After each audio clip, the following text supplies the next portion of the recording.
Hello दोस्तों, welcome करता हूँ आप सभी का एक बार फिर से हमारे चैनल वासिफल में। 2020 का आज का दिन जो है लास्ट है। आज के बाद हम 2021 में इंटर कर जाएंगे और नए साल में इंटर कर जाएंगे। ऐसे में आपको बता दें, जो बिहार से रिलेटेड यहाँ पर लेटेस्ट अपडेट निकल कर आ रहा है उसके बारे में खबर हम आपको विस्तार से बताएंगे। उससे पहले हम जान लेते हैं कि 2020 में क्या कुछ हमारे साथ गुजरा है।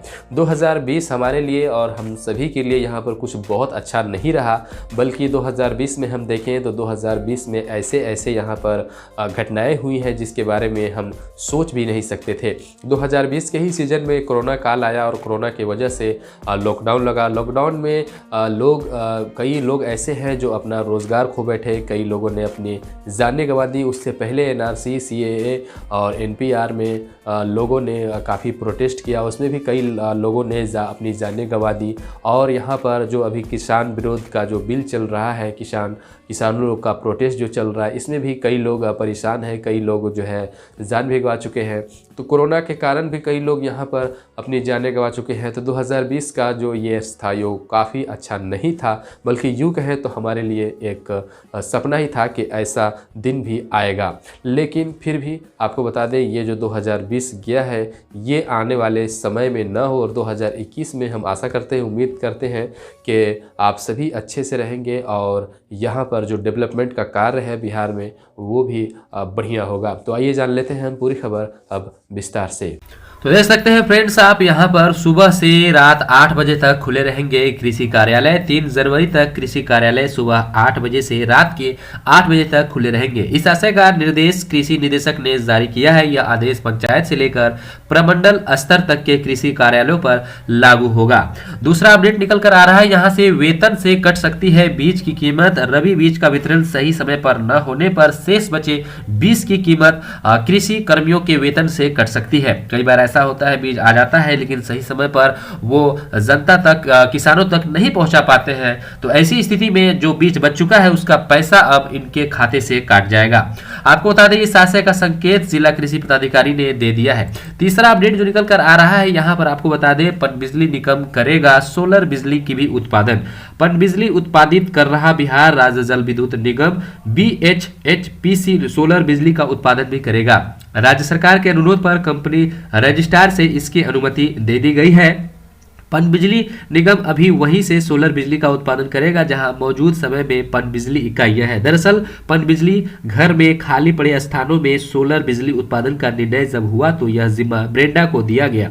आपको बता दें, लेकिन तकनीकी समस्या आते हुए तय हुआ कि पनबिजली निगम को सोलर बिजली उत्पादन का जिम्मा दे दिया जाए। आपको बता दें, जो नेक्स्ट और अगला अपडेट निकल कर आ रहा है, यहाँ से बिहार के जल निकायों का बनाया जाएगा एटलस। जी हाँ, राज्य सरकार बिहार के जल निकायों के मानचित्र का एटलस बनाएगी। इसमें राज्य के सभी जल निकायों का असली चित्र होगा। साथ ही ऐसी व्यवस्था होगी कि तालाब अथवा जल निकाय विहीन गांवों और पंचायतों की पहचान की जा सके।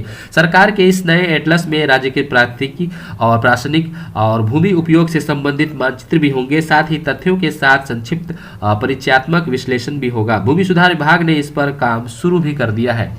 नेक्स्ट जो अपडेट यहाँ पर निकल कर आ रहा है, मौसम आधारित खेती दिखाएगी नई राह। जी हाँ, किसानों का दुखद साल अब बीत गया। नए साल उनके लिए नई उम्मीद लेकर आने वाला है। सरकार ने उनको नए साल का तोहफा देने को कई योजनाएं एक साथ जमीन पर उतारने का फैसला किया है। सरकार की ओर से 3 बड़े कदम कृषि क्षेत्र के लिए उठाए जा रहे हैं। इनमें एक है हर खेती की सिंचाई, दूसरी खेती के लिए अलग से बिजली फीडर और तीसरा मौसम अनुकूल खेती की योजनाएं हैं। इसमें अमल में आने पर किसानों की परेशानी कम होगी, आमदनी भी बढ़ेगी। राज्य ने मौसम अनुकूल खेती योजना इस वर्ष हर जिले में शुरू कर दी है। लेस्ट और अगला जो अपडेट निकल कर आ रहा है, रिकॉर्ड बारिश व बाढ़ ने किसानों का बुरा हाल किया, किसानों को बेहद रुलाया। आपको बता दें, एक तरफ कोरोना की तेज रहल 2020 में चली, दूसरी ओर बाढ़ और सुखाड़ का कहर। वर्ष 2020 में क्या क्या नहीं झेला किसानों ने, वह तो किसानों ने हिम्मत दिखाई और पीठ पर सरकार खड़ी रही तो स्थिति काफी हद तक संभली, वरना खाने को भी लाले थे। पुरानी पीढ़ी में 1966 के अकाल के बाद दूसरा सबसे दुखद साल 2020 ही देखा गया है, जिसमें कोरोना काल, साथ में बाढ़ और साथ में यहाँ पर सुखाड़ भी मिला है। आपको बता दें, जो नेक्स्ट अपडेट निकल कर आ रहा है, यहाँ पर कोरोना काल में बेहतर काम के लिए बिहार को राष्ट्रीय पुरस्कार मिला है। यहाँ पर बताया जा रहा है कोरोना काल में बेहतर काम करने के लिए बिहार को राष्ट्रीय पुरस्कार दिया गया। राष्ट्रपति रामनाथ कोविंद ने बुधवार को नई दिल्ली बिहार को बेहतर कार्य के लिए डिजिटल इंडिया अवार्ड 2020 से सम्मानित भी किया। गौरतलब हो कि लॉकडाउन लागू होने के तुरंत बाद सीएम नीतीश कुमार के निर्देश पर दूसरे राज्यों में फंसे बिहार के लोगों से बातचीत कर उनका फीडबैक लिया गया और उनका फीडबैक लेने के साथ ही उन्हें 21 लाख लोगों के खाते में 1,000 रुपए की सहायता राशि का भुगतान भी किया गया।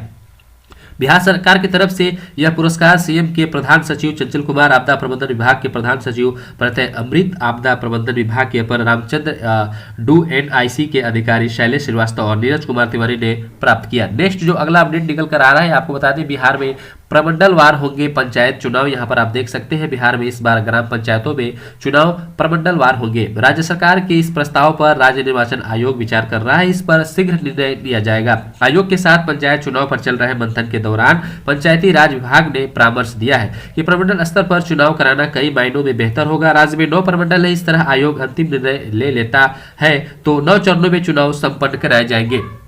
नेक्स्ट जो अपना अगला अपडेट निकल कर आ रहा है, यहाँ पर बिहार में बैंक शाखाओं खोलने के लिए सरकार 1078 भवन देने को तैयार है। जी हाँ, नए साल में बिहार में बैंकिंग सुविधाओं में सुधार की उम्मीद है। राज्य में बैंक शाखाओं की संख्या में बढ़ोतरी होगी। शाखाएं बढ़ने को बैंकों को स्थान भी नहीं खोजना होगा। राज्य सरकार ने उन्हें शाखा खोलने के लिए भवन भी उपलब्ध कराने को तैयार किया है। सरकार की ओर से 1078 पंचायत सरकार भवनों की सूची भी इसके लिए बैंक को उपलब्ध करा दी गई है। इन शाखाओं के खुलने से राज्य में दूरस्थ क्षेत्रों तक भी बैंकिंग सुविधा पहुंचेगी। नेक्स्ट जो अगला अपडेट निकल कर आ रहा है, कल्याण मुख्यमंत्री कन्या उत्थान योजना की तरफ से 10+2 यानी इंटरमीडिएट पास छात्रा जो कि मुख्यमंत्री कन्या उत्थान योजना के तहत ऑनलाइन आवेदन किए थे, उनका पेमेंट बहुत करीब है अब उनके खाते में आने को। आप देख सकते हैं यहाँ पर अकाउंट नंबर, आधार नंबर और finalize beneficiary status verified, bank verification status जो एक्सेप्ट हो चुका है, नाम भी वेरीफाइड कर लिया गया है, मैचेड और लॉक कर दिया गया है। सिर्फ पेमेंट स्टेटस इन प्रोसेस में है, तो मार्च के पहले ही आपको ये पैसा आपके खाते में चला जाएगा। आशा करते उम्मीद करते हैं ये अपडेट आपको पसंद आया होगा। पसंद आया तो लाइक करिए, हमारे चैनल को सब्सक्राइब कर बेल आइकन प्रेस कर दिए। ऐसे इंटरेस्टिंग वीडियोस देखने के लिए धन्यवाद।